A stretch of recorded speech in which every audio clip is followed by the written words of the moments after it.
Hello, hello, welcome in. It is time. It is Wednesday.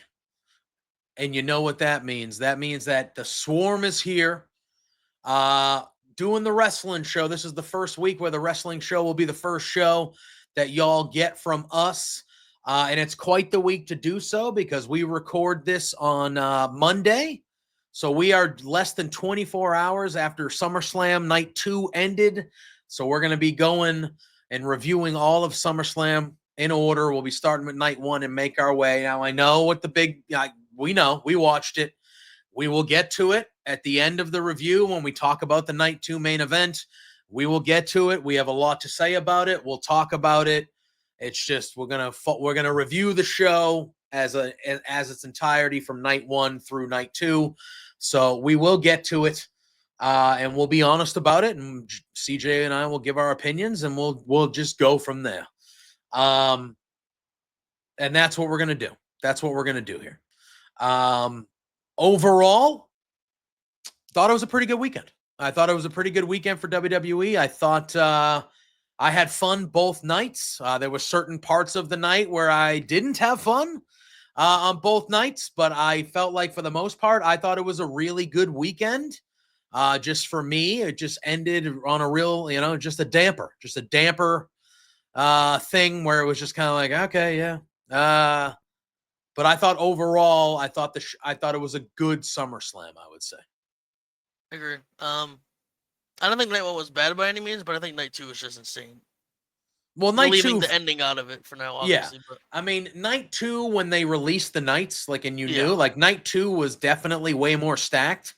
But I kind of, although, I mean, listen, for good or bad, I guess the night 2, I thought that they stacked night 2 because I had thought Seth was going to do what we will talk about him doing at the end of night 1, and I thought that was going to be the most memorable thing of the weekend, even though night 2 would be a better night overall. Clearly, what happened at the end of night 2, no, that was pretty memorable in a good, however you view it. I don't know. Viewing that in a good way. Yeah. So, but we'll get to it. Yep. But before we get to anything, we got to talk about our pals at W Energy. It's the clean energy drink. Whether you're gaming, you're grinding, or you're just trying to get over what happened at the end of SummerSlam. If you need a clear head, a clean brain, clean energy, our pals at W Energy are the way to go. No sugars, no jitters, just clean energy. And if you go to the website w.gg and you put in a code, The Hive, you'll see this scrolling down below us here. The whole episode, The Hive, just like that, all one word. You will get 10% off your order at WGG. You still waiting? I'm still waiting. It says Thursday, so all right. Like we'll have to wait till next week. Next week, yeah, it'll have to be next week. But CJ put his first order in. He's waiting upon arrival. He's going to do a live review on the use Swarm. The code The Hive as well. He did use the code. Got that discount. Got the fruit punch flavor. Yeah, that's what you said. It's called punch or something, but yeah. Okay. So he got their iteration of the fruit punch flavor. Josh is waiting on the Japanese soda flavor as well. Japan? What does that mean? Like cola? Maybe. Wait, what is Japanese soda?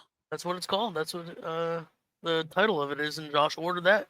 Do they have a grape? Do you know if they have a grape? I'm pretty sure, yeah. I like grape. Hey, W, if you want to send JPJ one free of charge. I mean, come on. It's not gonna say. I also like orange. If they had an orange. Wait. Yeah. Just let them know. Our pals there. I'm just letting them know. But yes, go to w.gg. The code is The Hive, all one word, and you will get 10% off your order. W Energy, no jitters, no sugars, just clean energy. So all these upcoming early PLEs overseas are going to need some of that to wake up early, watch these shows, JPJ. Yeah, it's true. All right, let's dive in. SummerSlam took place MetLife Stadium in New Jersey. And the show started with night 1, which happened on Saturday evening. And Cardi B opened this thing up, Doug. Cardi B made her. Yeah, Cardi B made her entrance. She got in the ring. She was wearing the longest. It was a very long. What do you call that? Back of the. What do you call that? A veil? What do Like you like? Was it a I don't know what's how the to long explain. back of the dress? What do you call that? Yeah, no, a veil's the thing you wear over your head. Yeah, over the head, right? What? There's a word for that thing, is there not? I think so. But anyway, she was wearing all black. And she got in the ring and she said she was excited to be hosting SummerSlam. She was clearly reading cue cards, but she was hyping up the crowd. The crowd was getting into it. It's called a train, apparently. Is that true? It says the long part on the back of a wedding dress is called a train. All right. Well, she had a very long train behind her. Might not be the first time. Oh, okay. Well, but have some respect for Patriot Selection, please. Wait, what? I didn't mean it that way. Okay. I didn't mean it that way. Stop that. Stop that. Okay. Anyway. W energy. No, what? You need some energy to do some of those activities. You're gross. No, but here's the thing. How did you feel about it? I feel like she got the crowd pumped up. She's from there too. She's from New York, but clearly reading. Oh yeah. Like it wasn't even close. No. And she was saying very minimal words. Did you see her stuff in the lead up to it? Her like apology to the roster was very funny. She said, and I quote, "These bitches is big. My bad. I didn't mean to talk that shit online," because she knew she was gonna have to see him the next day. Oh, for the wrestlers. Yeah, she said, "I'm not calling them bitches. I'm literally reading what she said." She said, "These bitches is big. My bad," because she knew she was gonna have to see him in the locker room. And she was like talking shit to Tiffany Stratton and Naomi online. Huh.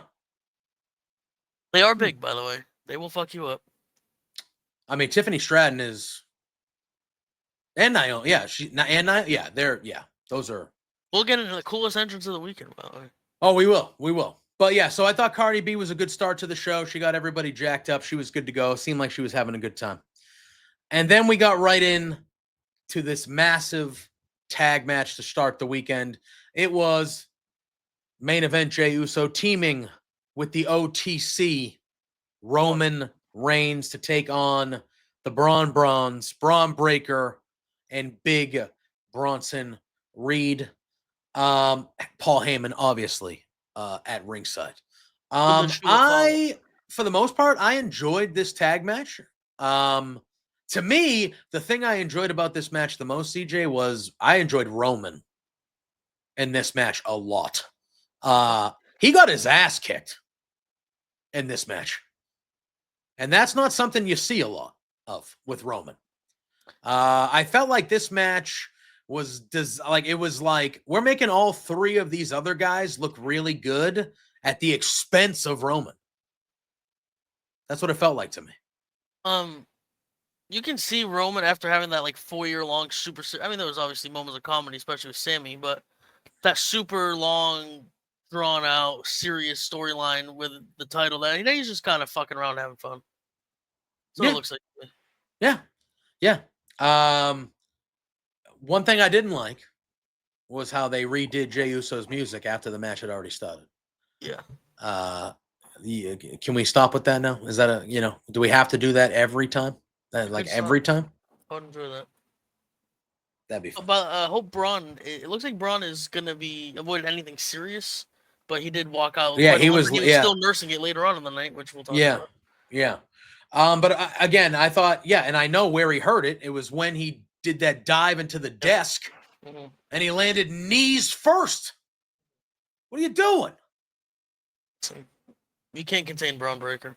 I know. He's a fucking animal. Look at, even though they lost, he looked like $1 million in this match. He looked like $1 million. He doesn't look like that.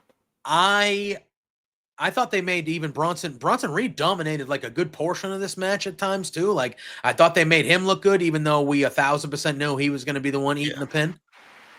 All in all, like again, it didn't wow me, I would say, but I thought it was a good tag match. I especially was not expecting Roman to kind of take the beating that he did. I enjoyed that. Not because I'm anti-Roman, but I just thought it was rare. It's rare when you see that. Go ahead, yeah. So you said you knew Bronson was going to take the pin. You know why you knew that? Why? Because it happened on the sim. True. That's a spoiler. So That's that's true. why That you is a watch the stream, spoiler, so which you is usually know. why, actually, for Clash in Paris, I believe we're going to be doing it the night before. Hey. But usually a week before, Josh and I hop on these airwaves right Terrific. here live, and we do our 2K sim of the pay-per-view. And I would say about 98% of the time, it is a spoiler. So Jey if Uso you, pinned Bronson Reed on the sim. yeah, yep, and Bronson Reed got pinned by Jey Uso, just like occurred here. So they didn't even let Roman get the pin. Jey Uso gets the pin. Yeah, what'd you think? I'm sick of Jey Uso. I'm just gonna say it. I don't think he's bad. Wow. I'm just kind of sick of it. All right. It's the same All right. exact thing every time you see him, whether it's a match or a promo. It's the exact same thing. Yeah. I'm not Yeah. in the camp of the people always sucks at wrestling. He can't do like. Yeah, no, I'm not gonna get say. let's Come not on. get crazy here. And he's like still minimum top 4 over person in the company. But I would say in WWE Unreal, the fact that they dived into the fact that like he was out of shape a little bit and would get gassed after his entrance, and they had to talk to him and be like, "Yo, you can't be getting Rumble win and stuff." Yeah, like we're gonna put the rocket on you, but you can't be getting gassed before the match starts with you know. I thought that was, whether that was planned or not, I thought that Yeah, that was a pretty good insight, because that was like, oh shit, all right, that's how you know. People online are saying it too. So Yeah, but no, I don't think he's bad or anything. I'm just kind of I can do away with him for a little bit. Yeah, that's fair. The best spot in this match was when Braun Breaker put his straps back on to just take them right back off. That was the most incredible thing, maybe on this whole night. He couldn't put it on at first too. It was unbelievable. It was unbelievable, and the whole, you could hear the laughter of the crowd. Yeah, like the crowd was also like, that fucking ruled, like that ruled. And he does nothing wrong. No, I just feel like, I don't know when their timeline is of when Braun is going to turn on Seth and become the babyface superstar, but I think the crowd might dictate that a little sooner than they think. Because I thought it was going to happen soon-ish. I don't mean like tomorrow, or tonight on Raw. I guess that's a recording, but they just trademarked for a nickname for the group. So the Oracle, right? Is that what they I think that might be a while then. Which is fine.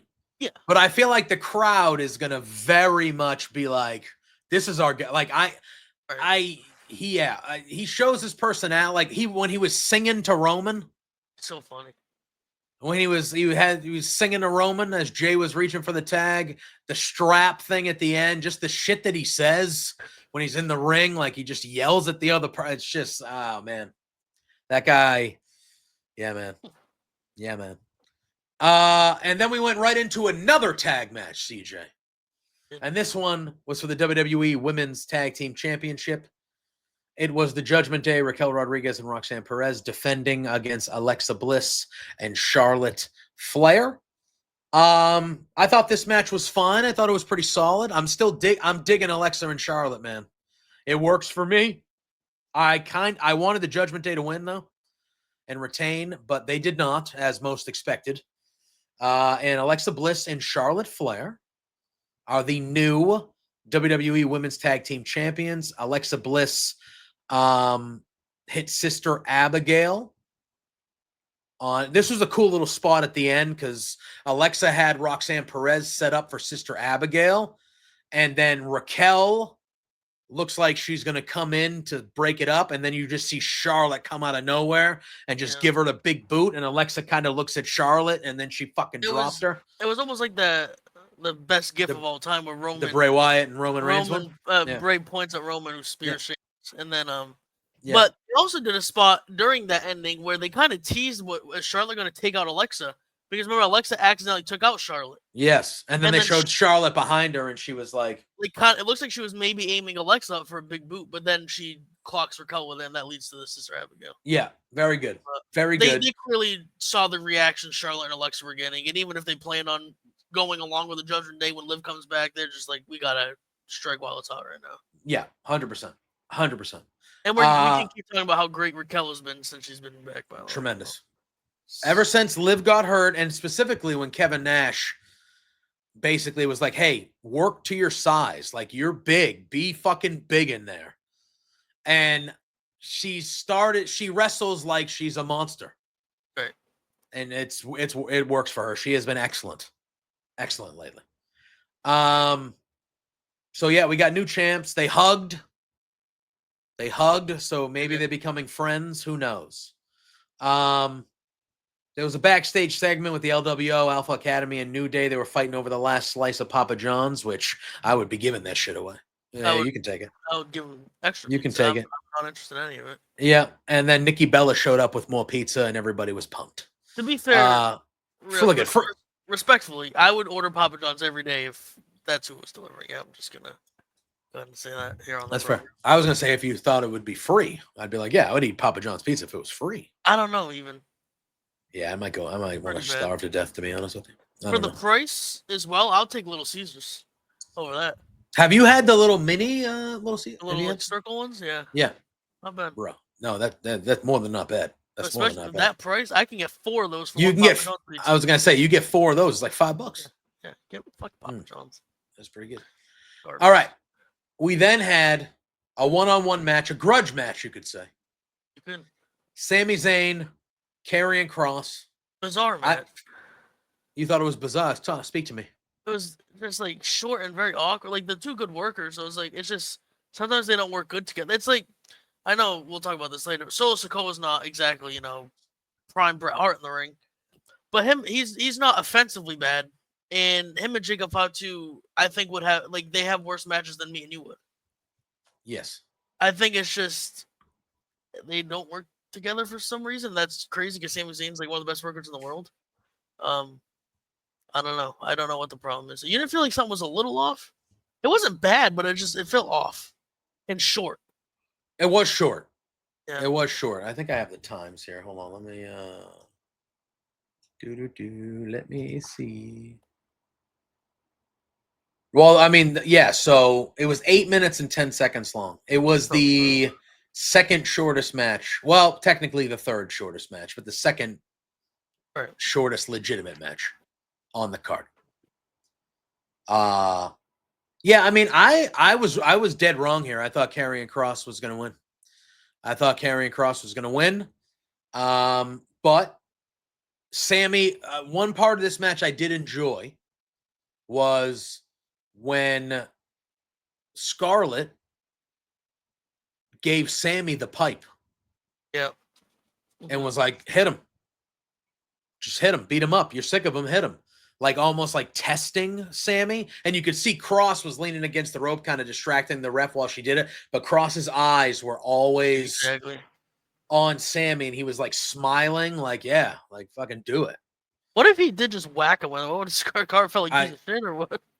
No, I don't think so. I think that would be what they would want, right? That would be like. There was a time where Sammy kept teasing he was going to get the 5 count when he was like choking Kross with the rope and stuff. And Kross was like audibly laughing because he was like, this is what he wanted. He wanted like an aggressive piece of shit Sammy, which I thought was a cool spot. Yeah. Yeah. So yeah, it was a very short match. And again, I picked Kross to win. So this is one of the ones I was wrong on. But Sami Zayn gets a big win, SummerSlam. Karrion Kross, I assume, tonight. Did he do it after the match? Did he admit he was wrong?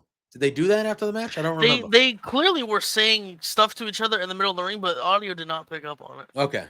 So I don't know if he'll cut a promo tonight saying so, or I don't know. But one thing on Kross, I guess, 2 things, I guess, small things. We'll get it. Spoiler alert: Brock Lesnar returned at the end of night 2. But after the press conference, they were chanting "We want Kross," and Triple H thought they were chanting "We want Brock." What an idiot! But do you think this just leads into what I'm saying? We still think he resigned? We both still agree with that? This match made me sway a little bit. Well, the loss made me think maybe not. The loss and how short it was. I don't know, because the next match was even shorter, and that was for a title. Yeah, I think they didn't know how much time they needed for the Rollins thing at the end, so they kind of rushed stuff in the middle. Yes. That's what it felt like, because you had the opening match was 21 minutes. The women's tag match was 13 and a half. Then you had this one come in at 8 minutes and 10 seconds, and then the next match is 7 minutes and 5 seconds. So I think maybe the first 2 matches went a couple of minutes each over. So they were. You know, Roman went over. Yeah. So I'm thinking maybe they put like 30 minutes for those matches, but they took like 35, so they didn't know how much time they needed for the Rollins thing, so they kind of cut some stuff up. But at my point, did they cut it out of Karrion Kross's match because he's leaving the company next week? Yeah, maybe. Maybe. The one thing they do is listen. They listen to their audience way after they should have. So I think they would sign Cross even if they weren't intending on it. And even if it's one of these where they like the Truth thing, where they re-sign him, they gave him like a really cool push for like 2 weeks, and then we still haven't seen him since then. Yeah. So I don't know if they just re-sign him, they give him a hot program for 2 weeks, and they write him off TV again. Here, we gave you your 2 year, like get the fuck off TV again. Yeah. And they promoted the shit out of his book. Oh yeah, big time.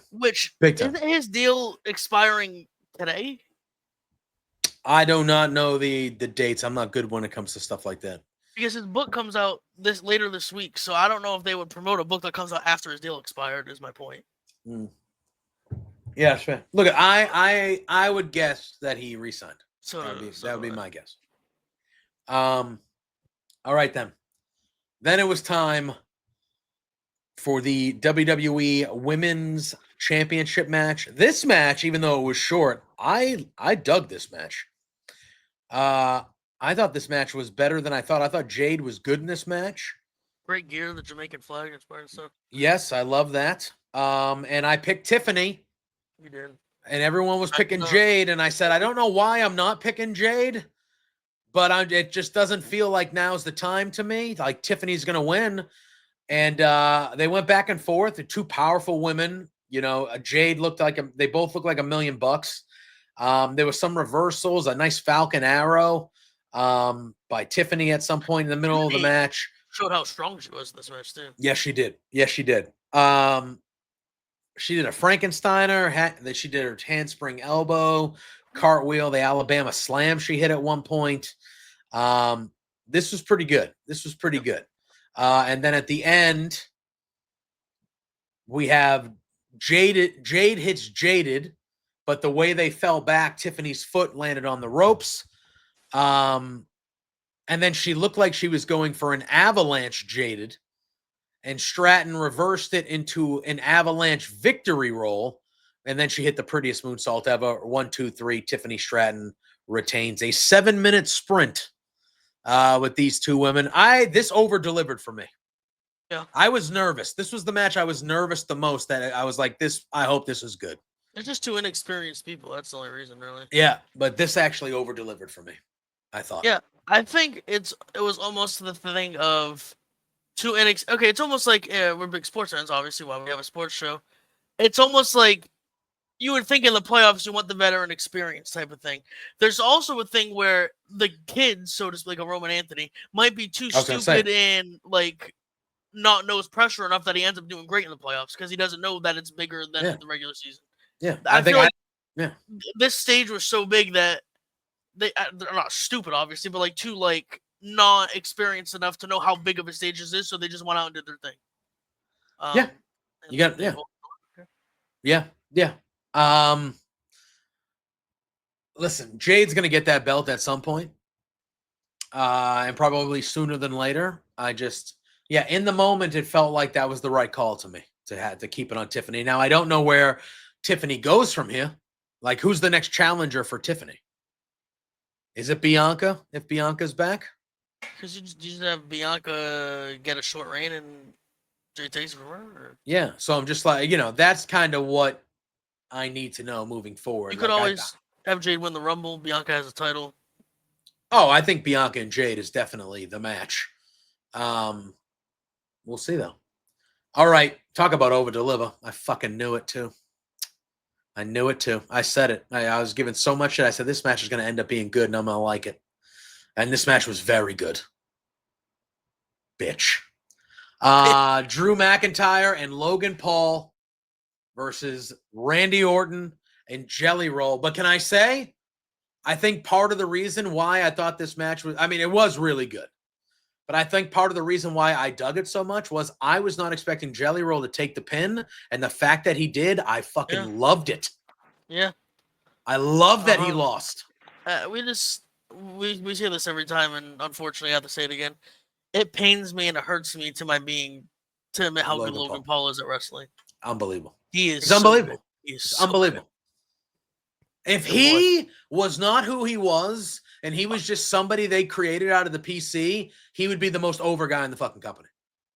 He would be the most over guy, and he would be the number one like not his character, you know what I mean? Yeah, but he would be the most over fucking guy in the company, but he is who he is, and for right reasons, he is how most people feel. Is there, and not to you personally, but to the overall audience, the broader audience, is there anything they can do to make him a babyface ever? So this, I don't think there's a way, right?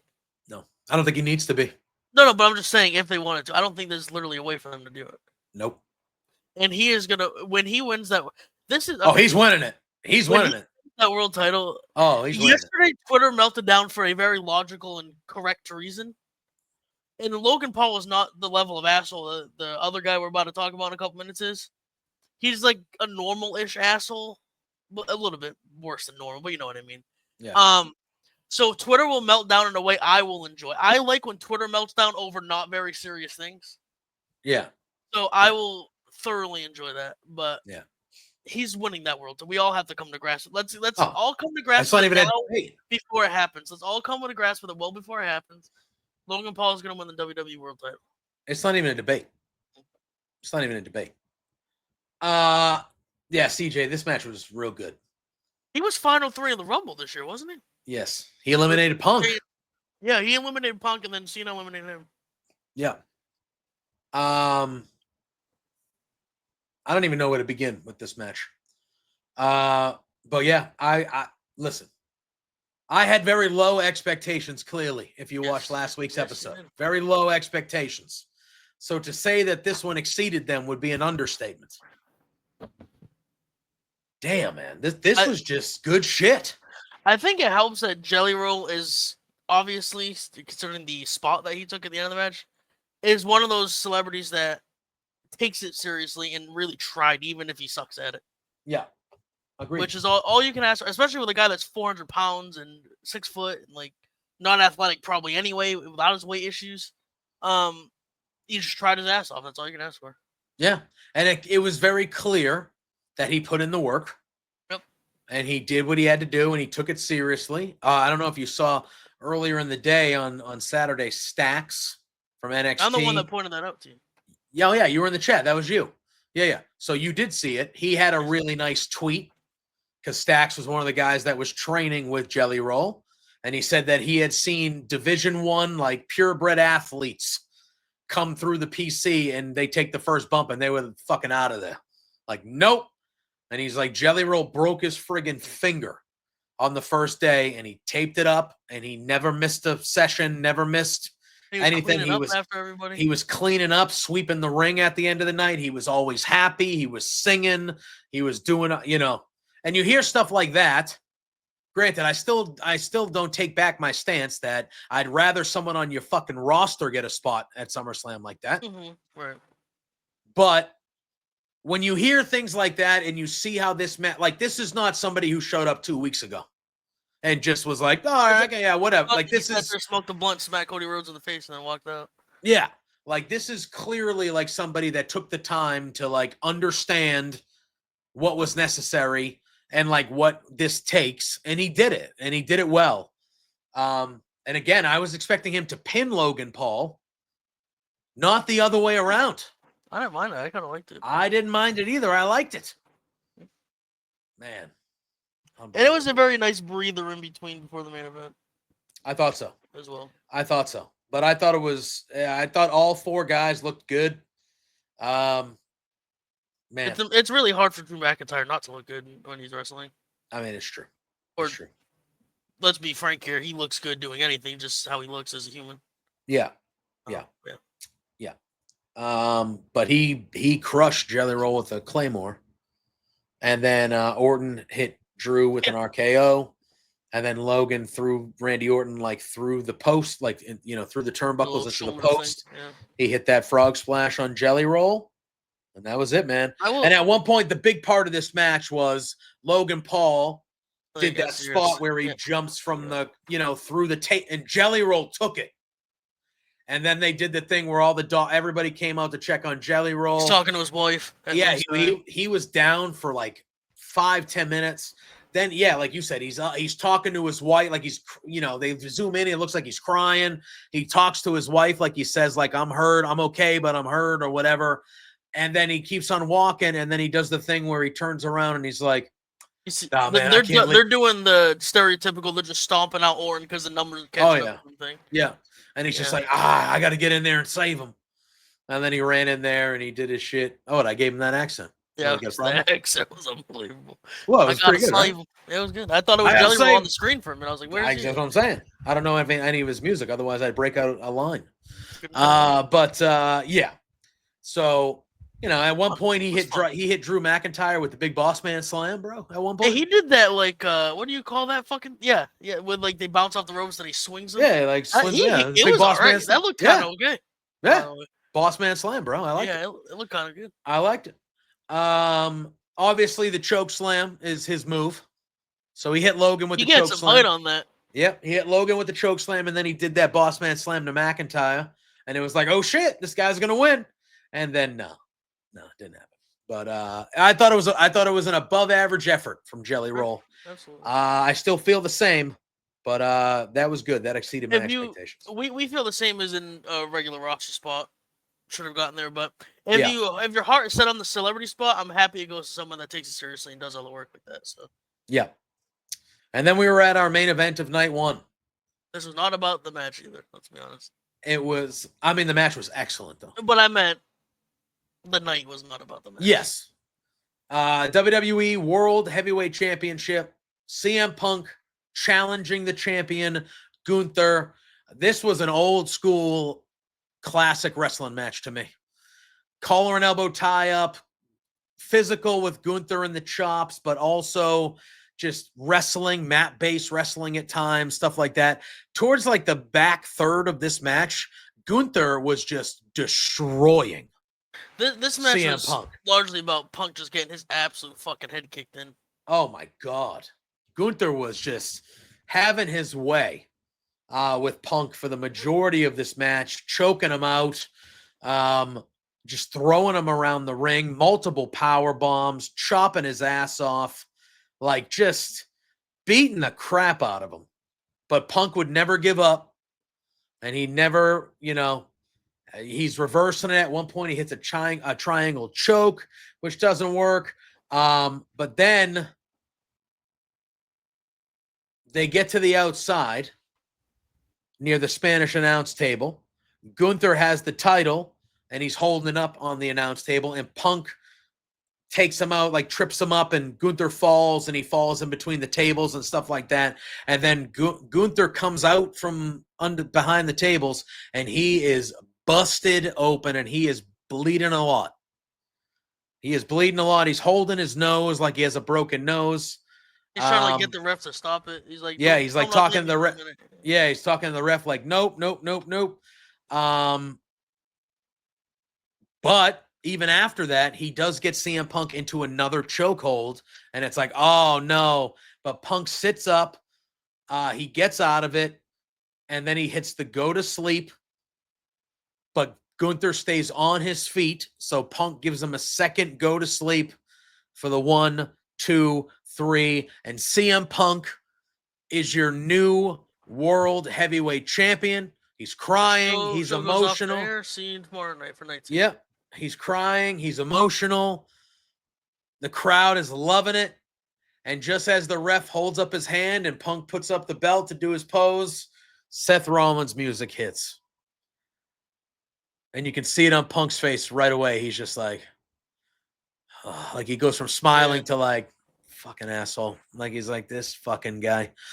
Heyman comes out, and Punk and Rollins comes out on crutches, and he's hobbling down, and he doesn't have a mic, but you can hear him. He's yelling. He goes, once I'm better, once I come back, enjoy that. I'm going to take it from you once I come back, once this is better. And he's talking like that, and he turns around, and he starts walking back up the ramp like he's leaving, and then he just stops. and he stands up tall, and he just drops the crutches. He turns around. He takes off the knee brace, rips off his jacket, and he's walking, no limp, nothing, deadpan walking. Grabs Ref Jess, too. Yep, grabs Lady Ref Jess, says, "You coming with me?"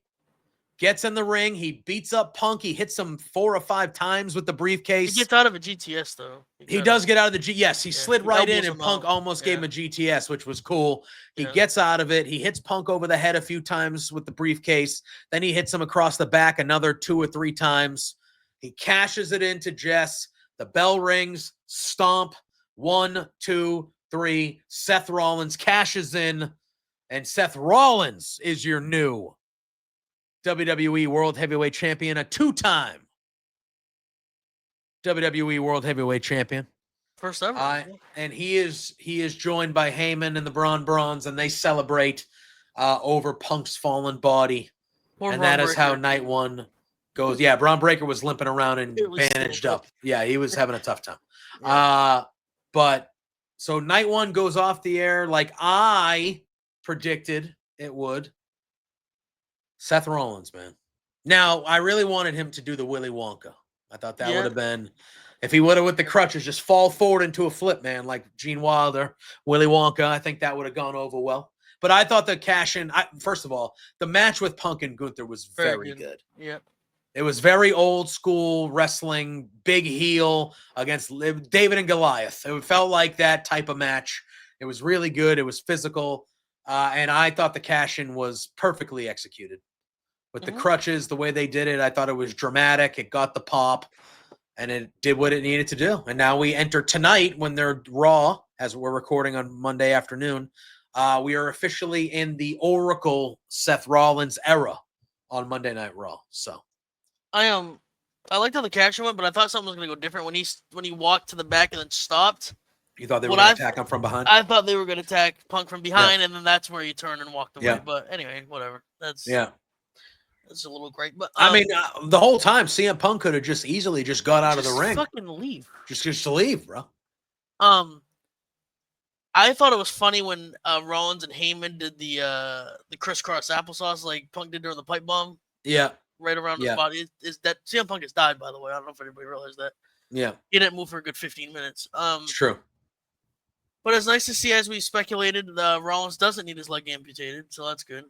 Yep. He's going to have both of his legs. He's going to make it through.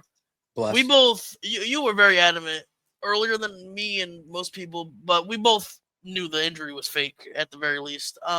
Yeah.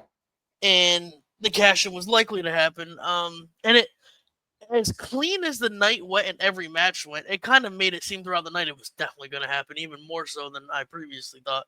There was no interferences, no anything in any of the matches, really.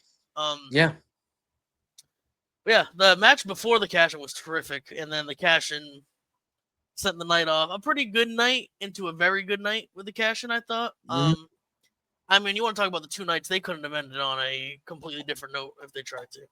Well, we're going to make our way over to the beginning of that night, too. Started off terrific. Oh, my God. Let me tell you. Triple threat match. Women's World Championship. Naomi defending against Rhea Ripley and Io Sky. And listen, again, the ladies starting off a show. Dad. That was very cool. That was a very cool entrance. Naomi's dad, who I did not know was like a well-known guitar player, famous guitar player of some sort. But he performed her theme song, and he walked her down to the ring. That was badass. That was badass. That had to be a cool moment for both of them. You could see, even though her heel persona, she was like getting emotional, kind of. Oh, yeah. It's her dad. Yeah, no, that's pretty cool. I think she tweeted after, and she was like, "I love you so much. Like, I never, you're my blah, blah, blah." Yeah. That was a good moment. That was nice. That was nice. I mean, listen, at this point, Rhea Ripley and Io Sky they can fight each other or fight in triple threats with whoever, all they want. Because this was another stellar match. Very good. And what I liked about this match is they gave Rhea and Io a lot of time where it was just the 2 of them. Yeah. And they let them kind of run that back a little bit. And at the end, it looked like Rhea was going to do it, and she was finally going to beat Io. But Naomi did what those triple threats, what the heels do. Right. Is she just kind of got in there. She threw Rhea out, and she ended up pinning. No, sorry, she rolled up Rhea. So Rhea hit an avalanche riptide. Yeah, from the top rope on Io, which Io was not kicking out of. Nope. That was going to be the one. Rhea is going to finally beat Io, but Naomi slide in with a schoolboy roll up, and she had the tights. 1, 2, 3. Naomi beat Rhea, which I liked. I liked how they pinned Rhea. Yeah. She never gets pinned. No. I thought yeah, this was very good. This was a good open. This was a good opener between these three. Very good. And it was gonna be match of the weekend until the next match happened. Oh my god. But if that match didn't happen, it would have been, in my opinion. But Io and Rhea, you could put, again, yeah, like you said, them to one-on-one, or legitimately any human being that breathes is a third person triple threat. It'll be like a minimum of 4-star match. Oh yeah. It's impossible for those two to have a bad match together. Yeah. Yeah, this was a lot of good. And I'm happy for Naomi. Yep. And I'm happy that she got her first title defense here, and it's a victory because yeah, man, I'm enjoying her work. I am enjoying her work. All right, then we had Jesus. Lord Table. I don't even know how I'm supposed to go through what happened in this match, to be honest with you. It was absolutely tables, ladders, and chairs. WWE Tag Team Championship. The Wyatt Six, Andrade and Rey Fenix, DIY, Fraxium, Motor City Machine Guns, and the Street Profits. It was Gacy and Loomis, by the way, for the Wyatt Six. Yes, Gacy and Loomis. Although everybody got involved. Yes. All the female representatives of these groups are. Candice LeRae, Lord. People were introduced to pre-WWE Candice LeRae. Yeah, that was PWG Candice right there. That's what that was. Candice LeRae got involved. B-Fab, Royal Rumble legend, Royal Rumble legend B-Fab got involved. And Nikki Cross, Sister Abigail, got involved as well. Eric Rowan also made his presence felt, as did Uncle Howdy. Yep. So the whole Wyatt Six got involved and all that, and they got involved because, I mean, the Wyatt Six at the end, they retained. I thought Andrade and Phoenix and Rey Fenix were gonna not. I thought they were gonna do it. It looked like at the end that they were gonna do it, but then we saw Uncle Howdy and we saw all of them come in, and the Wyatt Six retained. This match was crazy. When Howdy came in, I thought Andrade and Phoenix were winning because Andrade hit Howdy with a sunset flip over. You know, they always start on one side of the ladder. Howdy's on the other side of the ladder. He did a sunset flip into a ladder. Yes. And then Phoenix was coming up after that, but then that's where Loomis and Gacy were able to double team him. Loomis kind of scouted out for Gacy while he grabbed the titles. He could not grab the fucking titles, by the way. He could not unhook. Oh yeah, he was having a tough time. He was having a tough time. Yeah. And it was like behind him and shit. So he was like, "Oh, I gotta like." But he was still trying to do like the weird face at the camera while he was grabbing it, and he just couldn't do it. Yeah. Like I don't even know where to like. There was just spot after spot. Candice LeRae went headfirst through a ladder. That was incredible. Yeah, Howdy launched everybody into ladders in a table, a double table. The Street Profits went through the double stack tables. No, DIY. Was it DIY? Yeah. No, but at one point, yeah, they did go through tables. At one point, people were diving off. Everybody in like all four corners was on a table. Yeah, and like people were just diving off.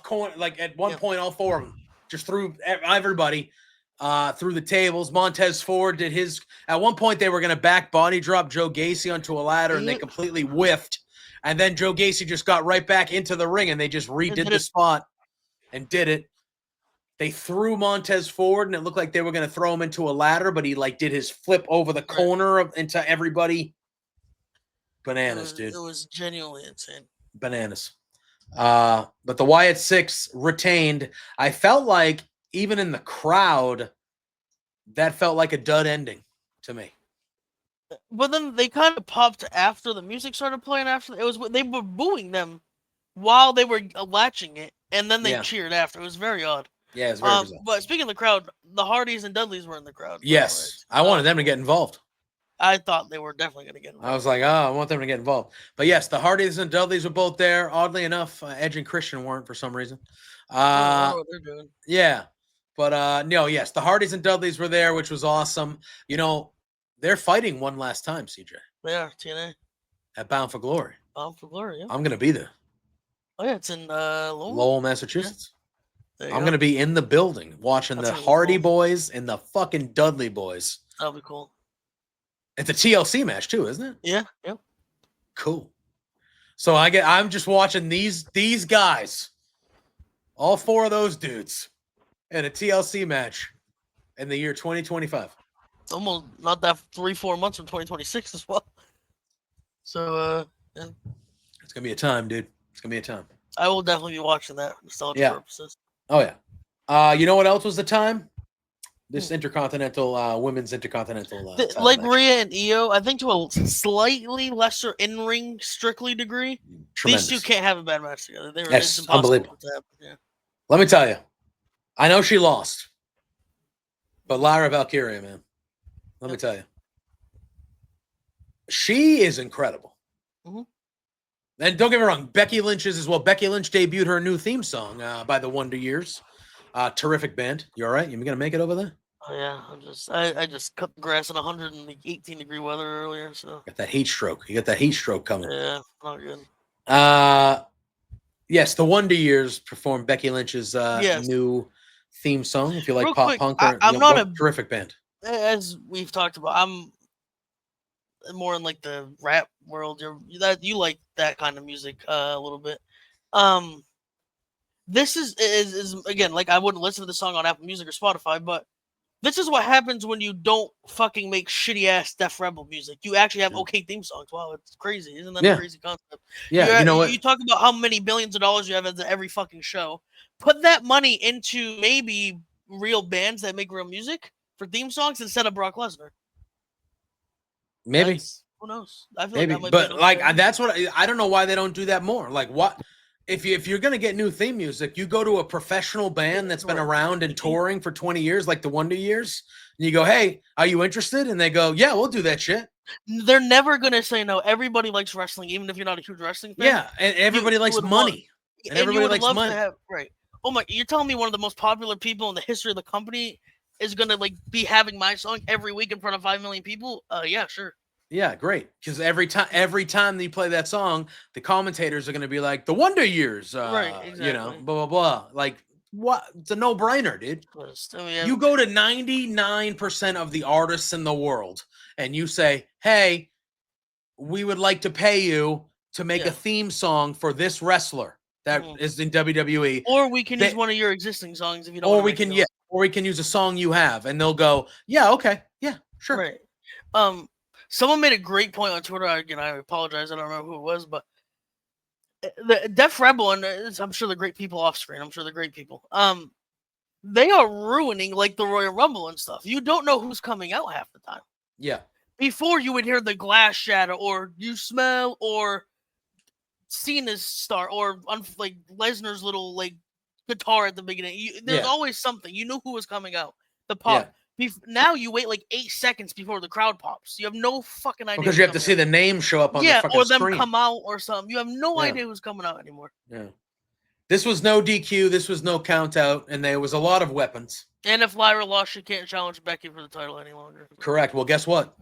She can't challenge Becky for the title any longer. Correct, because Lyra did lose, which I was wrong here as well. I picked Lyra. We both did. Shout out to Aunt Pam, as we love on this I was going to say, well, yes. This was an excellent wrestling match. Terrific. It was a lot. They used a lot more weapons and stuff than I thought. Yeah. But so it was one of those. It was a plunder match. But towards the end, Bayley. So Lyra, in the beginning of the match, pulled out quite possibly the largest crowbar I've ever seen in my life. That was almost a full body length. What car is getting worked on that using a crowbar? An 18-wheeler, maybe? I don't know. Yeah. But like that was like a full body length crowbar. So she pulls that out. She goes to hit Becky. She misses. So later on in the match, they're back outside, and Becky looks like she's gonna hit Lyra with the crowbar, and Bayley shows up. She grabs the crowbar from Becky, and then Becky tries to like convince Bayley to hit Lyra. She's like, "Look, She you does would the have been four horsewoman thing too. Yeah, she mentioned the 4 horsewomen. She's like, you and me, we have, look at, she ruined it for you. She took that from you. I took WrestleMania from you, but she took SummerSlam from you. It should be you here, blah, blah. And Bayley's like thinking, you can see Bayley's kind of like, and she's in anguish. And at first, she's just going to say no. She's not going to attack anybody. She's just going to say no.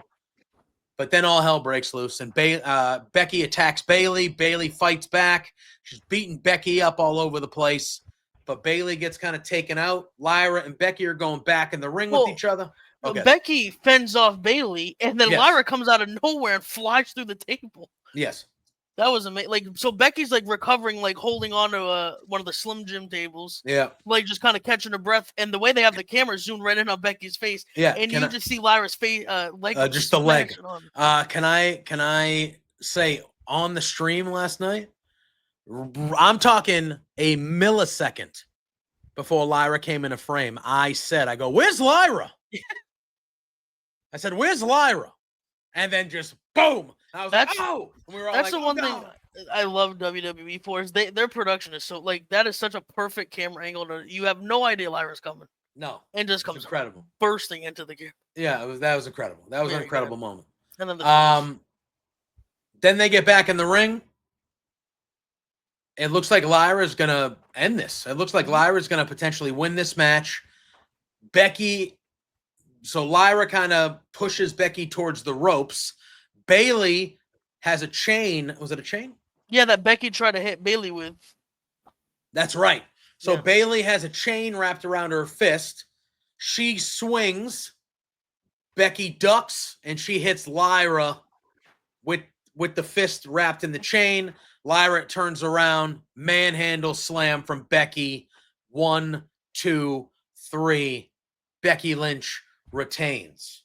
So Bayley didn't really align with Becky, which I knew was being talked about a lot by people, including us.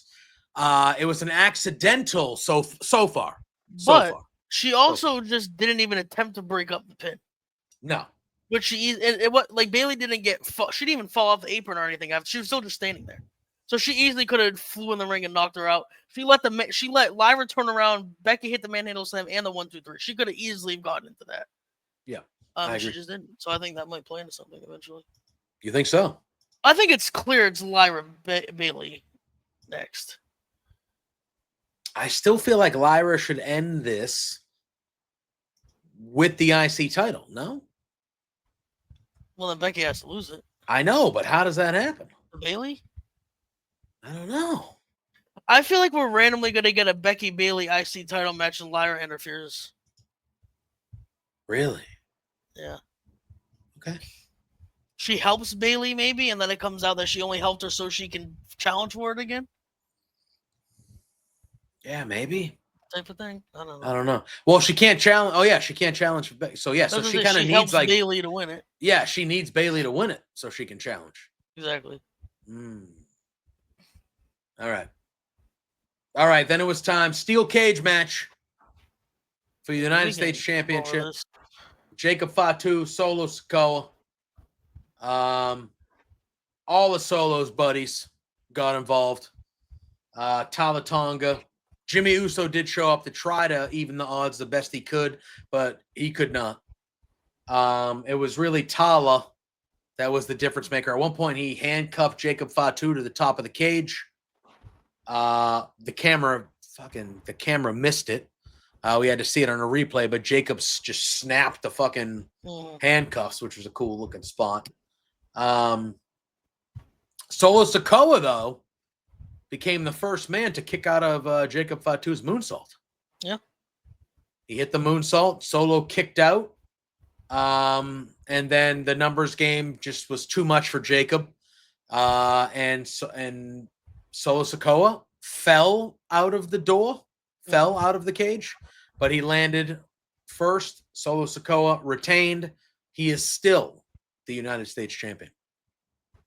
This match was fine. And then Jacob did the splash after. Oh, Jacob beat the shit out of everybody after that. Yeah. So he did the splash from the top of the rope, top of the cage, onto Tongaloa and CJ. Nope, JC. JC. Yeah, you're CJ. I was actually in the ring. Yes, that was. Were you? There you go. That's why I was like, that looks like CJ. So, but yeah, that was a wild spot, and then he just popped up like it was nothing. Did his fucking little dance, little boogeyman dance. I was like, this guy is fucking. But I would assume that he is making his way up the card, and he is done with Solo. I think him going to Raw would probably work out if they wanted to do that. But I think him going up the card is what's happening. Solo with the U.S. title, that's the way to go. Yep. That's the way to go. All right, we then had the Intercontinental Championship match, and I was dead wrong about this one, too. Yep, me too, but I loved it. Oh, no, I was right. I lied. I got this one right. Yep, I thought AJ Styles was going to leave SummerSlam as the IC champion. However, he did not. I liked this match. This match was like a tribute to Eddie Guerrero.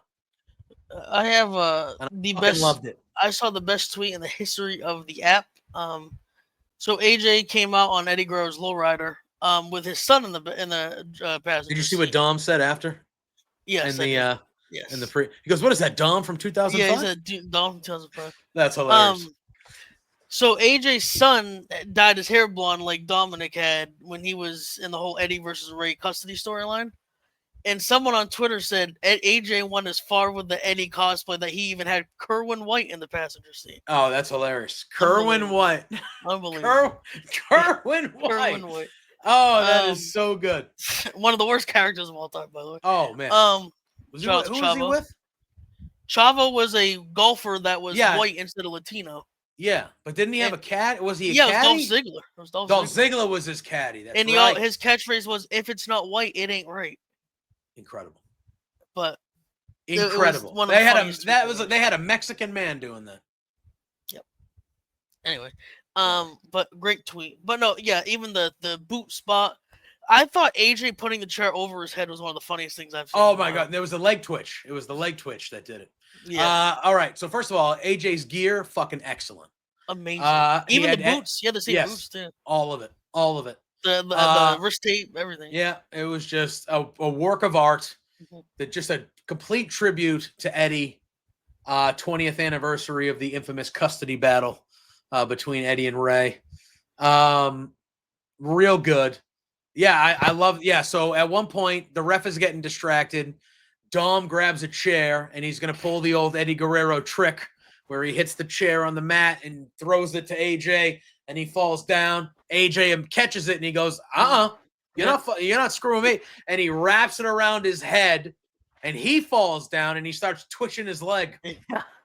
And when he started the head spot, it was incredible. When he was twitching, I lost my mind when he started twitching. I was like, he's twitching his leg. It was so good. Doing the leg twitch. It's unbelievable. It was so good. But I thought AJ was winning this. I had Dominic, but I could have seen AJ winning. Dom's about to be a double champ though, because he's going to win that AAA heavyweight title in that 4-way. Especially now they announced it's on WWE's YouTube too. Yeah, 100%. 100%. Mm-hmm. All right, and then it was time. We're going to attack this in two different ways because the main event match last night, holy shit. Very good. And then we got to talk about what happened, all right. John Cena, Cody Rhodes. Now that we know what happened and how the match went, John Cena just went babyface on SmackDown. So just straight up, just came out and he was like, "You asked for the old John Cena, Cody? All right. Found him." And he was just like, "The reason why I want to take this title and retire with it is because I don't want you all to forget about me." Well, I think the real reason he turned babyface, we found out why. Mm-hmm. Because the guy he's about to feud with ain't a motherfucking soul room for him. Well, in the crowd actually, maybe, but yeah, I was gonna say, don't be shocked. People are shit. But he just straight up turned babyface. Yeah, it was no bullshit. It was unbelievable, really. I loved his entrance. It just had the black screen with the white lettering, and then once the beat dropped, it went back to the blue and red and white and old John Cena, the Titantron and stuff. Yeah, that was pretty cool. But maybe Cena's best match in 10 years, by the way. Unbelievable. Like, this was... He emptied his... I would have thought this was his last match, the way he How went is this not... How did they go from the Mania match to this? I think it was just overproduced with The Rock and Travis Scott. Like, I'm sitting there going, well, this match has to be better. And it was like, holy shit. Like, yeah. Like, my God. It wasn't just better. It was fuck the WrestleMania match. This in itself was just a great match. It was fucking crazy. The Cody Vader spot where Cena was holding him for the FU. Oh my God. When he came up the Cody Vader and like the light with the smoke, it was amazing. Yeah, that was really good. That's at one point, John Cena in there. Yeah, Cody kicked. Okay, John Cena hit Cody with 2 straight AAs. Oh my God. And then he brought him up to the top rope. And he hit him with a third one, which was an avalanche one. I would have bet my bank account that was the match. Even though I knew Cody was going to win, I would have bet my bank account that was 3. No way. Unbelievable. And then Cody did the triple fucking crossroads spot and Cena kicked out. It was like, God. Yeah. They were going back and forth with each other. It was incredible. And at the end of the day, they brawled through the crowd. In this match, that's what led to the Cody Vader spot. Yes, that was Cena got suplexed in a steel barricade. Yeah. That was a great spot. Yeah, then they went underneath, and that's what led to Cody Vader and Cena had him in the AA position, and they can't look like the fucking Terminator coming up. Yeah, it was just fucking awesome. As the match kept going, Cody slightly was doing more heel stuff, and I was like, they're doing it. And the whole time during the watch along, I was just like, Cody's gonna kick him in the dick. He was getting more and more in the dick. Piece of shitty. Yeah. And I was like, he's gonna kick him. And he just didn't. And Cody just straight up beat him. With the salute too. Yep. Did the salute, beat him clean. Which I think the clean victory was. That's the way to go for Cody. That's the way to go. And then they kept having Cody like celebrate him after the match. I'm like, he's kicking him in the dick here. I was like, after that, Cody's doing it. He hugged him. He was bawling, crying, and then Cena's on the turnbuckle celebrating. I'm like, oh, he's dragging him down. But then Cena got down, and then Cody walked away, and then he walked back to him and like brought him to the middle. I was like, this is where it is.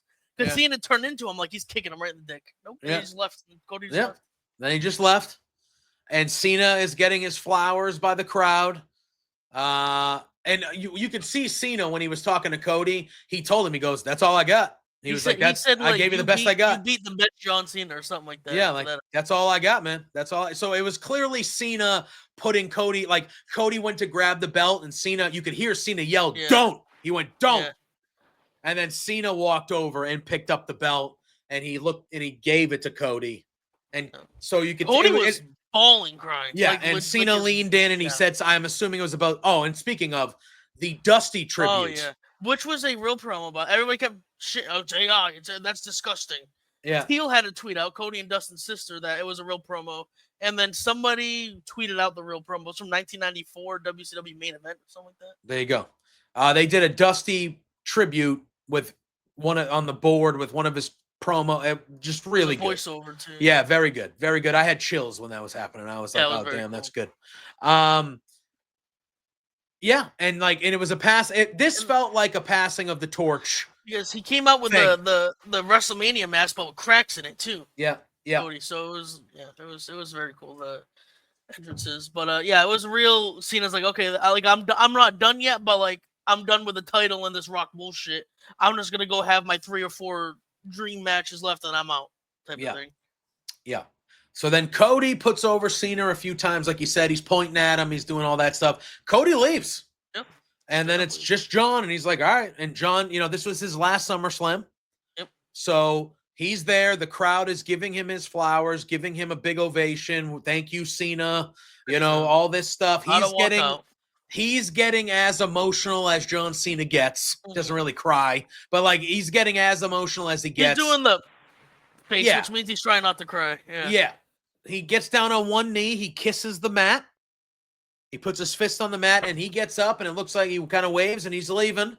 And as he goes to leave, Brock Lesnar's music hits. Michael Cole lets out a very loud, holy shit. Yeah, and there was you can't deny, the pop was gigantic in that place. JPJ. Huge. Yeah. Huge. Before we get into how our feelings, which if anybody knows us, there's a reason Josh put us there. We usually have a okay mindset about things. But before we share our feelings, this again is like when the Vince allegations first came out and he forcefully started off the next SmackDown as like a "fuck you, I'm not going anywhere." You remember that?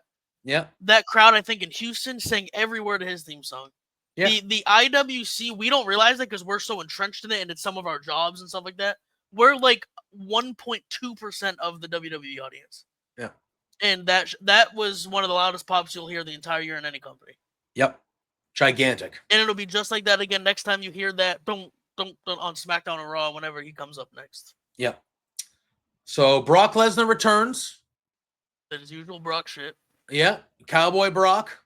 He's got longer hair now. He got a little bit of long.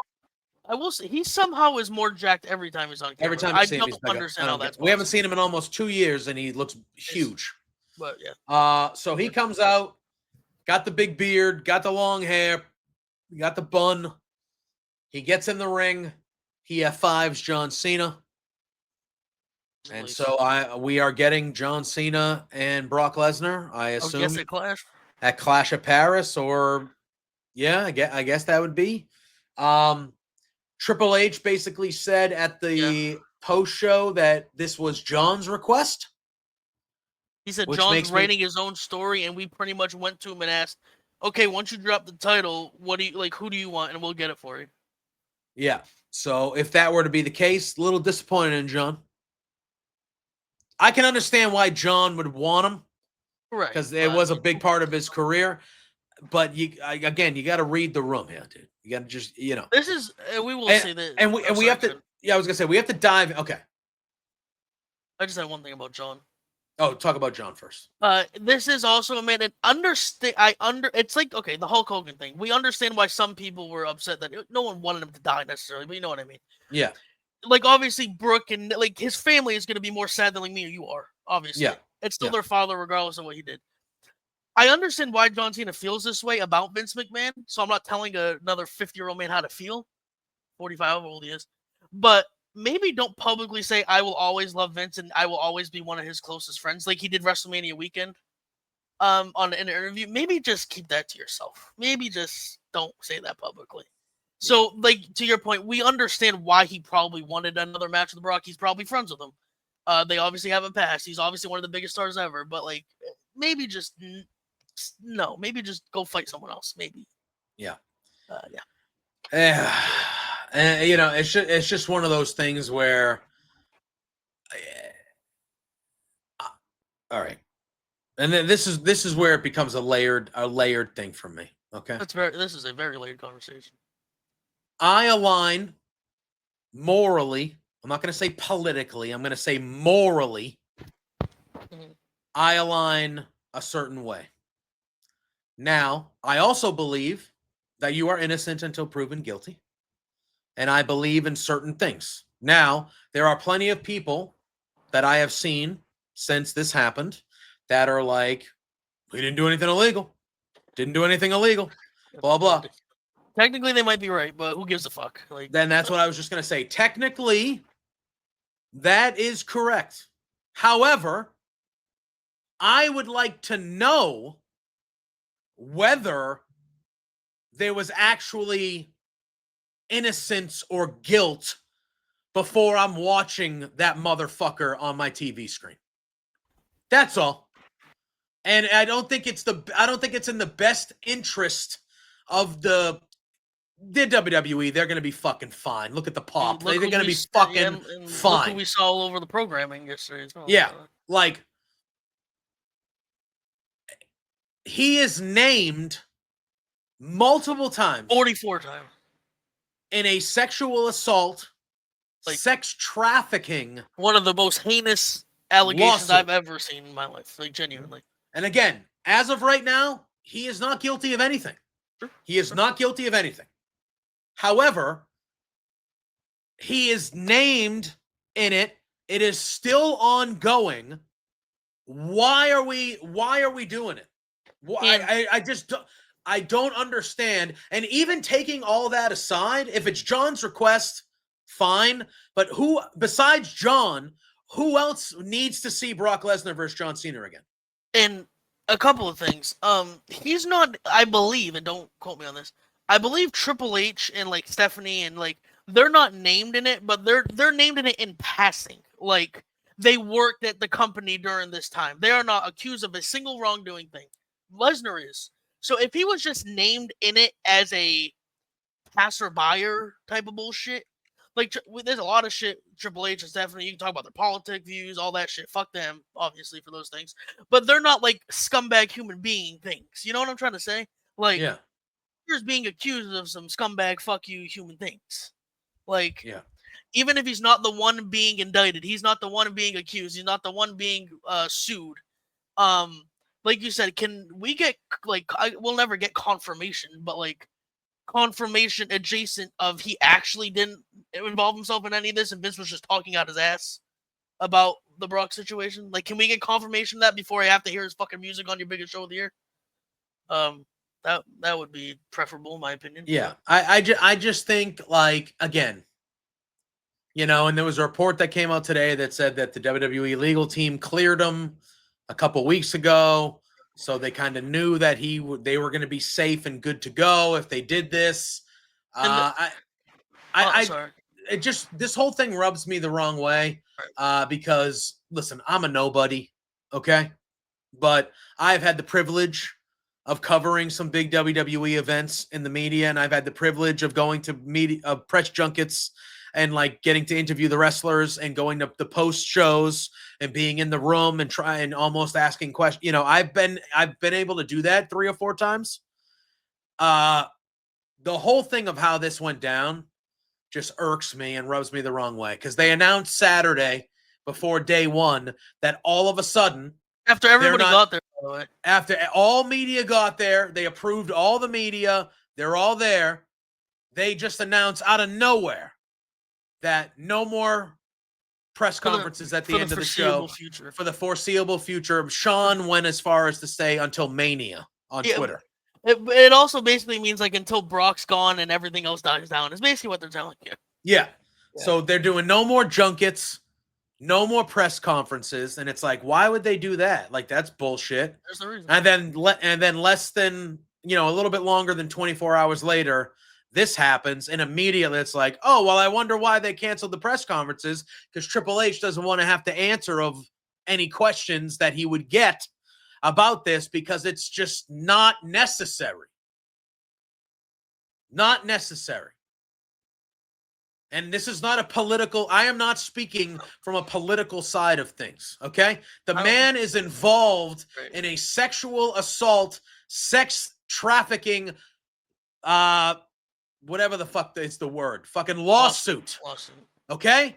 And whether again, not just named passing by, he's named prevalent. 44 different times he's named in that. So how about we figure that out before we talk about that guy coming back? And it's off-putting. It's, and again, I'm not bringing the politics into it, but when you take into account the multiple video packages we saw all weekend about a certain somebody, and, video packages of Triple H spitting out the water at the fucking White House, and we're not talking all about this stuff, video packages. We're talking about who that guy is an even worse guy than Brock Lesnar. And I get it. Your mom works for him. I get it. Right. I get it. Right. I'm not. Again, we were talking a little before we started recording. WWE has always been involved in the political landscape, not in your face, but like I started watching in the '90s. Every In Your House pay-per-view, there was a fake Bill Clinton there, and like we said, and they would play the presidential music and pretend he was the real Bill Clinton. Yeah, right. Like, they had The Rock go to the Republican National Convention in 2000 or 2001 when Bush first went to the Mick Foley went to the DNC. Like, they've always, sprinkled in there a little bit. Sprinkled. But now they're ramming it down your fucking throat. And that's what we thought the press conferences canceled were about. I thought that he was going to get questioned by Hulk Hogan and Donald Trump. Yes. But it was something even worse. Yeah. Nope. Something even worse. Look, again, if you wanted to take all of that bullshit aside and you just want to talk objectively about the wrestling side of it, and I'm speaking that this, what I'm going to say, has nothing to do with that other stuff. When I was thinking about my list for Cena in his final year, Brock Lesnar was not on it. I do not need to see this fucking. The match they had when Brock first came back wasn't good. Brock Lesnar could be the salt of the earth. He could be the best human being and save puppies and the greatest guy. I did not need him in this spot anyway. This does not need to be one of the handful of last dates that Cena has on Brock, especially that it's not going to be for a title. It's just going to be a what? Okay, Cena and Brock. Like in America either. It doesn't have the same Cena and Punk and Cena and Orton. That's different. That's different. This does nothing for me. And that's just coming straight from a wrestling scope. Like, this does nothing. And then you add the other shit. It's like, go fuck yourself. There's like just nothing at all. I don't need any of this shit. Yeah. And it's like, and again, like, what do you think everybody's reaction was? Because they, Sean, I believe, Fightful said, they had him flying privately. Obviously, not gonna have him on a fucking Southwest flight. And then they kind of hit him until like 9:15, which I don't. What is that? Like 10 minutes before it happened or so. Yeah. What do you think he walks the gorilla? People's reactions are that didn't know. Like, genuinely, I would say Triple H knew, Michael Hayes knew, and maybe Bruce Pritchard. I would say no one else knew. What do you think everybody else's reaction is? He walks through that backstage. They were probably just fucking like, oh, what the hell? I want to know how the women felt. I'd like to know how the women felt about it. How do you think they did? I can't speak for them. The greatest. I can't speak for them. It might be a mixed room, but I'm sure some probably like them because they had good interactions with him. Yeah, I mean, it might be a mixed room. Again, I don't know how personal feelings get involved. If you liked him, if he's been nice to you, I don't know. But like, I would assume that there are probably a few at the least that are like, that's not cool. And it sucks because like these people online, by the way, just quit. You can't just fucking quit a company. Like let me just like openly give up my income. Kids, like you can't just quit a company. Yeah, like that's not how fucking it works. Because then if you quit, you're not going to be able to work for at least 90 days. And if they let you, but they wouldn't even let you quit because you have a contract. Right. Mm-hmm. So they would make you honor your fucking contract, or what if it's a 2-year deal? Fucking ass or something. Yeah, like that's just not how it works. Not everybody can do what Cody did because Cody had the gravitas. Right. Everybody's just bashing him. Oh, if you're a woman, you should just quit, or if you're this guy, you just can't do that. It's just... No, I mean, you know what would just solve these problems where we wouldn't have to worry about it? If you just don't have the potential sex predator on your fucking show. Yeah, and like you said, he's not accused of like Vince McMahon level shit. So pretend he was super innocent. You can just bring him back in 6 months. Yeah. Or like you can just fucking wait. Yeah. 6 months is like literally right before main. Like you can wait until we know. Because I'm not saying this as like trying to, but what if it comes out that Vince was the one that told her and Vince was lying. Brock was never texting him. What if Brock honestly had nothing to do with it and Vince just was fucking saying it?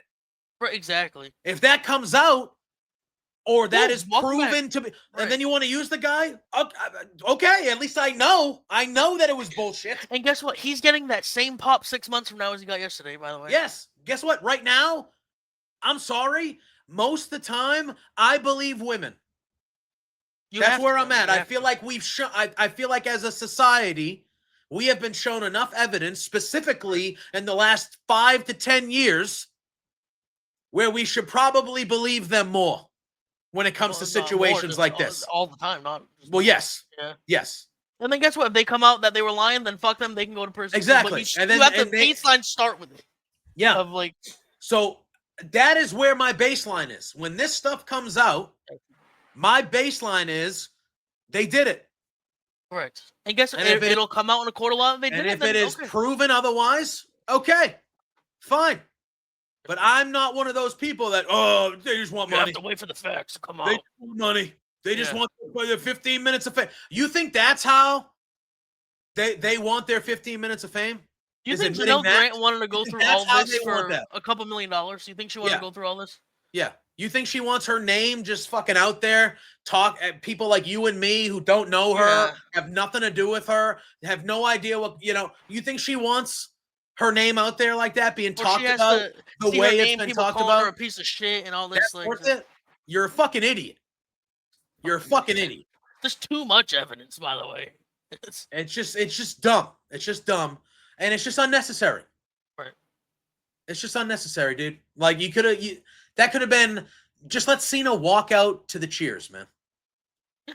Just let Cena walk out to the cheers and figure it out. And I understand if John requested it, because then you are on a little bit of a time crunch. But you could. I get it. Delay that till his last match. 3 more. It gives you 3-4 more months to figure it out. Yeah. Or you just pull John aside and you go, "Hey, man. Yeah. Can you say to I the get Rumble? it. Yeah. You You say see, I get it, man. I get it.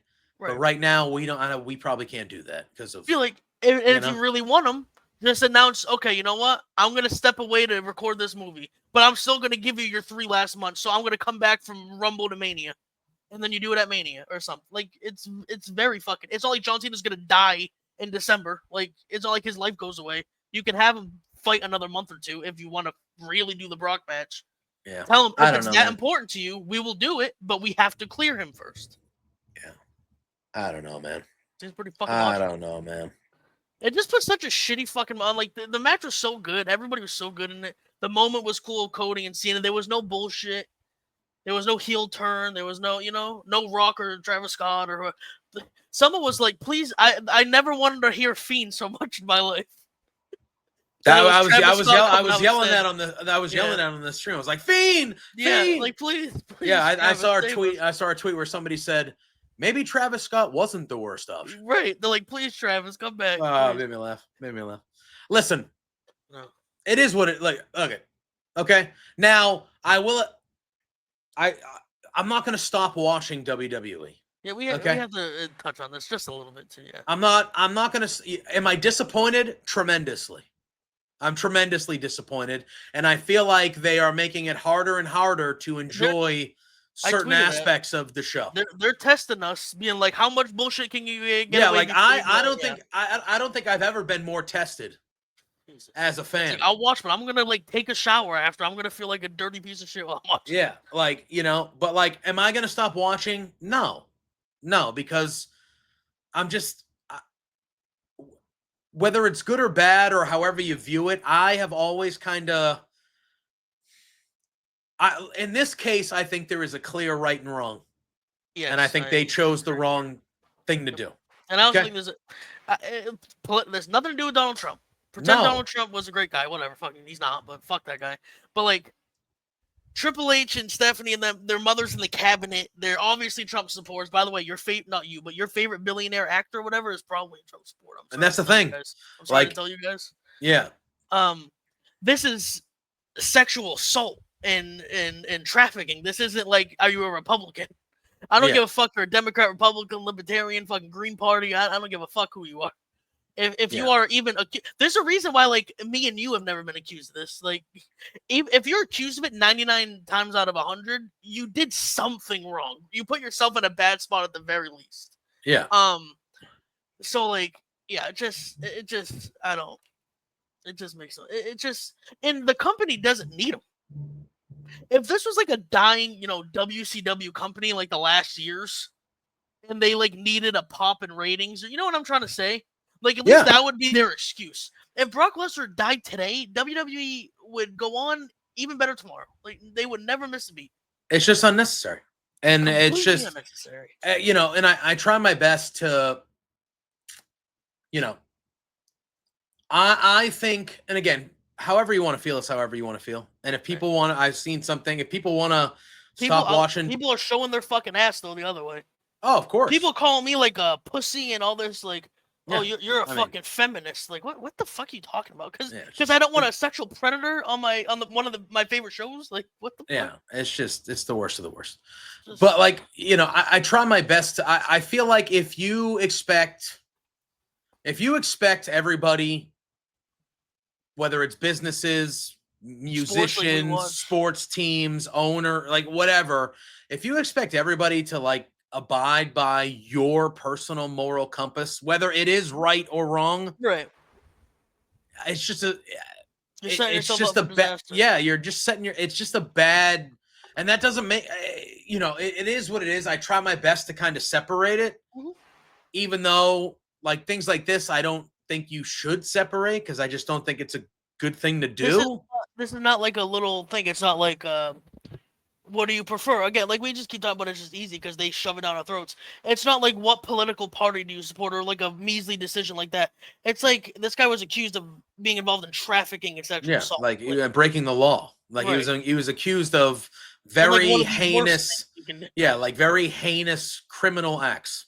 It wasn't like he robbed a bank. Like okay, No, whatever. and it's just like again, I don't know. I thought WWE put on a good weekend. I thought Saturday was fun. I thought Sunday was a great show, and the main event was a classic. And then it was just like this was just a wet blanket over all of it. It was just like, okay, now you guys got to feel this. Now you guys got to feel about this and talk about this the rest of the fucking week. And it's like, no, we shouldn't have been coming out of that SummerSlam talking about Brock Lesnar. We should have been coming out of that SummerSlam talking about that fucking main event. And Cody cashing in and CM Punk getting fucked over and like we should be talking about Cena and how he had the best match of the last probably decade of his. And we should be talking about Cody and how he won that match and kind of the passing. And it's like we're talking about Brock Lesnar, and it's not even like we're talking about Brock Lesnar in a good way. We're talking about Brock Lesnar. Right. Yeah, it's not that. That's what they want. That's what they want us to be talking about, which is why. And that when it was We Want Cross, clearly. Oh my god, dude! I think Triple H wanted them to be saying we want Brock so badly that in his brain he just created that. I think he might have heard Brock in his head because he was thinking it so much.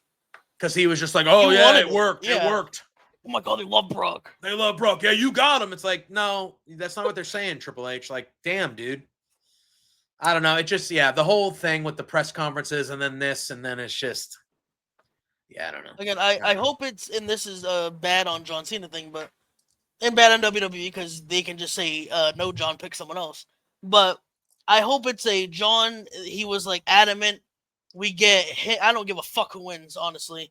They do it at Clash, we never see Lesnar again. Or at the very least, if it comes out he's so spectacularly innocent, he was set up, you want to bring him back a year or two from now, whatever. Then we'll talk about that at that point. But I hope it's just they placated to Cena because Cena was so adamant for it. They get one match. He has maybe one appearance on SmackDown to see it. Yeah. I hope that's what we get.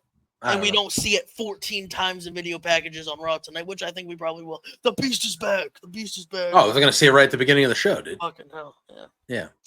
But yes, we are recording this on a Monday afternoon, so most of these wrestling shows will be Raw. We'll probably dive into what happened, the week of pro wrestling and WWE, but we'll do a little mini preview of Raw. I don't know if they've released. Let me go on their Twitter. They usually take a while after PLE.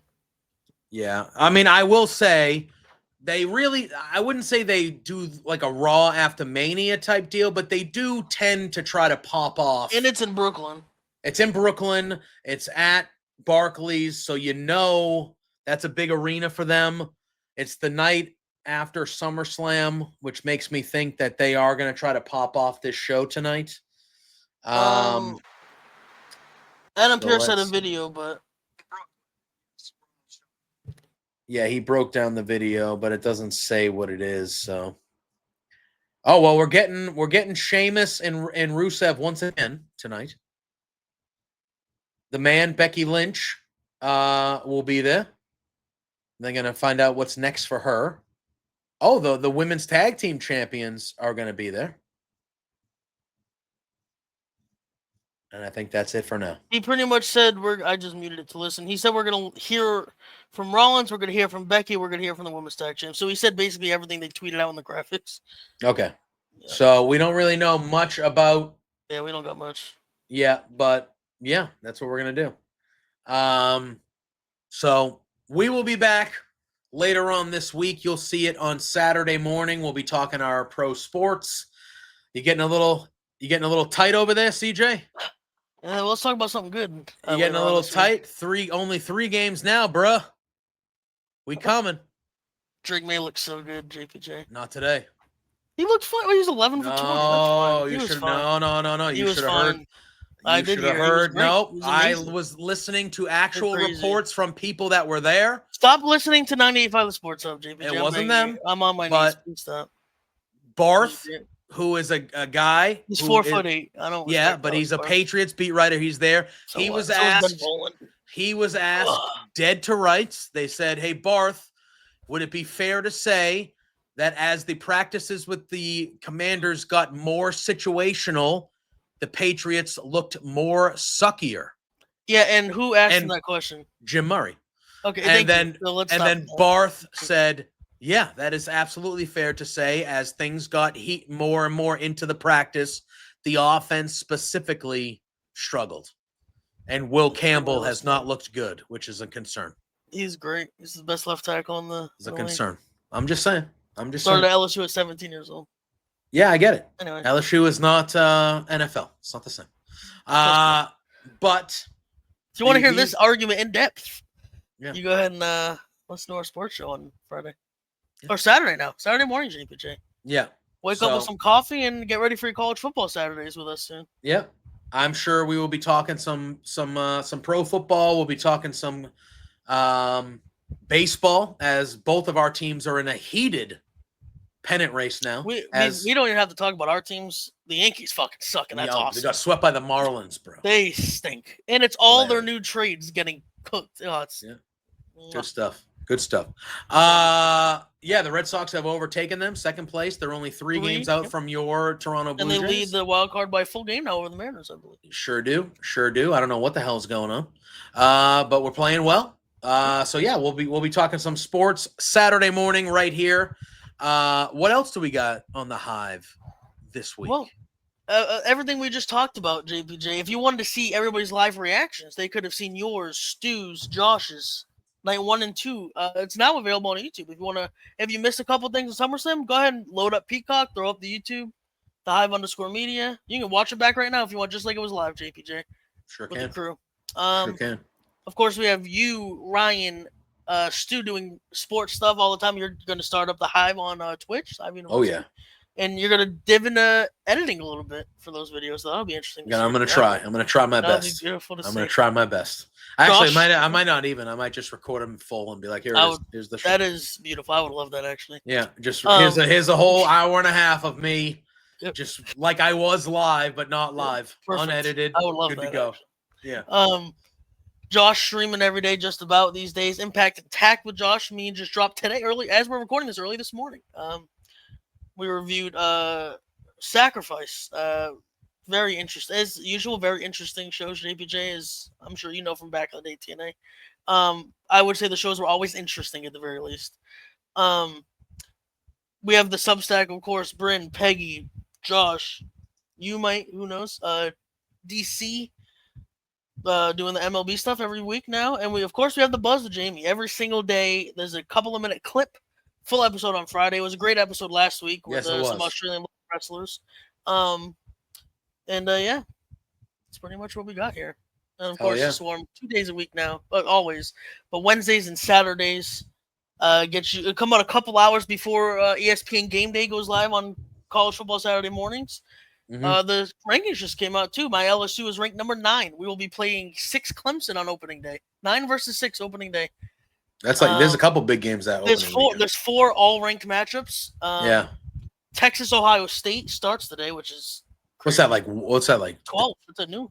Yeah, but isn't that like 2 of the top 5 teams? Yeah, 1 versus 2, right? Yep. And then Alabama plays Florida State, and I think the other us and Clemson is the nightcap. It's Texas Ohio State, then Bama Florida State. Wait, Florida State's ranked? No, but they're like still a big team though. They were like 0-6 last year. No, but I mean they were undefeated the year before. Yeah, and they didn't do. They're still a big name though. They're like if the Jets play, you're still gonna watch. I get it. But yeah, I don't remember who the other rank is. But there's 4 like huge games on opening day this year. And that's what 3 weeks. 3 weeks from this week. Yeah. Damn. JPJ, it's getting there. We're getting there, baby. Mm-hmm. Yeah. I'm ready to be disappointed all over again. You think so? Yeah, you got Brian Kelly, right? No, I'm talking about the Patriots are going to be disappointed because I actually think we'll be all right. LSU, I would bet a year's salary we're making the playoff at minimum. There's just no way we don't make the playoff. Who's your coach? Brian Kelly. Yeah, that's what I thought. He don't win. He's made it before. Yeah, but he doesn't win. I just said we're going to make the playoffs. That's all I said. I mean, you're number 9 preseason, you would hope. Yeah. We You have hope. probably the best offense in the country too, so we'll see. Well, what's your quarterback's name? Some big Garrett name. Nussmeier. Nussmeier, that's right. Heisman favorite going into this. I was gonna say he's projected to be the number 1 pick in the draft next year as well. And the Heisman favorite. So yeah, so we'll see. It is very much the Brian Kelly can get over the hump effect this year. That is this year. Well, the kid needs to show that he can rise his game up. And well, of course, everybody can't just shit the bed, but this is like the Brian Kelly coming into the year. He said, "I need 3 or 4 years. This is year 4. It's the most stacked roster he's ever had." So this is very much the Brian Kelly year. All right, fair. All right, but we'll be diving into some pro sports more in depth on Saturday when you watch that. But CJ, let the people know where they can find you. CJF Wrights on Twitter. That's about all I got for social media. Heck yeah. You can follow me at JPJ Loves Gaming on all social media platforms. Make sure to check out our friends W Energy. That is W.GG. The code word is the Hive, all one word, and you will get 10% off. No sugars, no jitters, just clean, straight, good energy drinks. W Energy. Go check out our friends. Thank you for tuning in. We appreciate you for our SummerSlam review. We will be back later on in the week talking some pro sports. And until then, we shall see you soon. Appreciate you all. Peace out.